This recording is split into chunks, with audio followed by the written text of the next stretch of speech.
Some time ago, on a Thursday, my two friends and I plopped down on my couch and we readied ourselves to consume our weekly anime. A new season had just started, so we went down the list, sampling a little bit of every new offering that Mr. Anime decided to throw our way. We had a taste of Dungeon Meshi, a smattering of Sasuke and Peeps, and a full course of Solo Leveling. Honestly, that season was pretty stacked. And then, while we were digging through the dregs and enjoying a nice aperitif straight from Chez Garbage, our eyes crossed over a menu item entitled Gushing Over Magical Girls. Its flavor was described as uncomfortable, with an entree consisting of 3 questionably aged heroes put in compromising positions, garnished with sex crimes and misogyny, and topped off with 22 minutes of unrelenting silence while each of us waits for the others to break down and say that the bit has gone on long enough and we don't have to watch this anymore. Oh boy, said I, this is going to be fun. And to my abject horror, it was. It was fun. It was so much fun that we watched a second episode, and a third. And we kept watching as the sexual situations got more deviant and the girls got younger, and we continued smiling and laughing and realizing with increasing dread that Gushing Over Magical Girls had become the show that we were most looking forward to every single week. That somehow, despite being clearly awful in very important ways, we had silently committed to watching every episode and to enjoying the experience. Now, yes, a good portion of that enjoyment was coming from sheer bafflement. The show is made with a surprising amount of love and care, which kind of makes my brain short-circuit when I remember that I'm watching, and I cannot stress this enough, literal fetish porn, and the utter confusion that was caused by the show's existence, along with the morbid curiosity about exactly how far this blight on humanity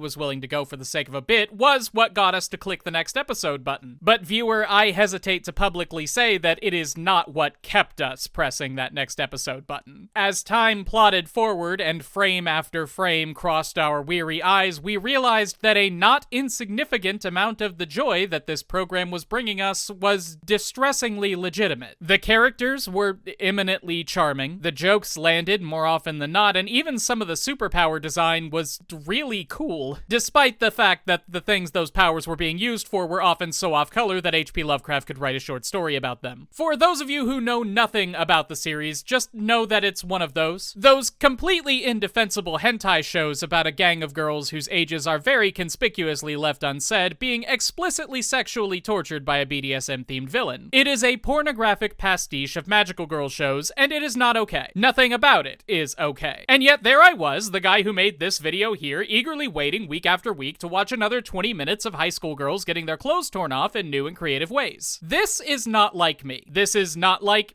any of us. Talking with my wife about the show between episodes, I heard her say that Gushing Over Magical Girls makes her feel like she's betraying herself. Not just that she's putting her morals aside for a minute to enjoy the silly comedy show, but that it's violating important ethical precepts that she should not be able to look past. And she felt that the fact she was having a good time with it regardless made her a worse person. I posted on Twitter X about how much I was enjoying the show and how surprising it was to me that that was the case, and got probably rightfully eaten alive by people whose comments I am not going to show here, because I am just now starting to get my mental health to a place where I can consistently make content online again, and nothing puts that in jeopardy more than reading what people on the internet have to say about me, especially when they are both right and intentionally rude. So, seeing as how I am and will continue to be an outspoken advocate against exactly the kind of thing that I am apparently currently enjoying so much, there is some personal reconciliation and self-reflection that has to be done here. Why is this show different? Is it different? Or am I not the person I thought I was? Is it okay to enjoy something on my own time despite the problematic things that it does, or does my enjoyment amount to tacit endorsement of the very things that make anime so inaccessible and arguably harmful to so many people? And as a reasonably popular content creator and not prominent internet personality, are the standards different? Am I personally allowed to express anything other than disdain for media that I know to be morally bad, even if it would be disingenuous to say that my friends and I didn't have a frustratingly wonderful time with it? When we say that media is problematic, what is the problem? Well, there is no sensible ethical system where the basis of what's good and what's bad doesn't boil down to what hurts people, even if the definition of hurting people is based mostly on vibes. So to say that a piece of media is morally questionable, there must be a chance that that media can cause harm. What harm? Well, anyone who's gotten on the wrong side of a Porygon knows that physical harm isn't off the table, but naturally we're talking about psychological harm here, and that largely comes in two forms. The propagation of harmful ideologies and the exacerbation of personal traumatic issues, and things can certainly do both. We'll start with the first. These are shows like Gate, which is Japanese military propaganda, and those "this anime was made by an actual cult" movies that Jeff talked about a while back. The problem with these is that they exist primarily or exclusively to advertise philosophical and religious frameworks that do real harm to real people. They are the animated equivalent of an Alex Jones podcast, doing their best to convince people that globalization makes the frogs gay, or that the ghost of Ryoho Okawa can make better use of your money than you can. The more popular this media gets, the more those messages spread to people who are vulnerable to them. So suppose you're sitting on your couch while Blue Lock happens, and you realize that you're having a good time watching all these young boys be manipulated by a charismatic strongman into sacrificing their minds and bodies to help bring their country to glory on the world stage. Considering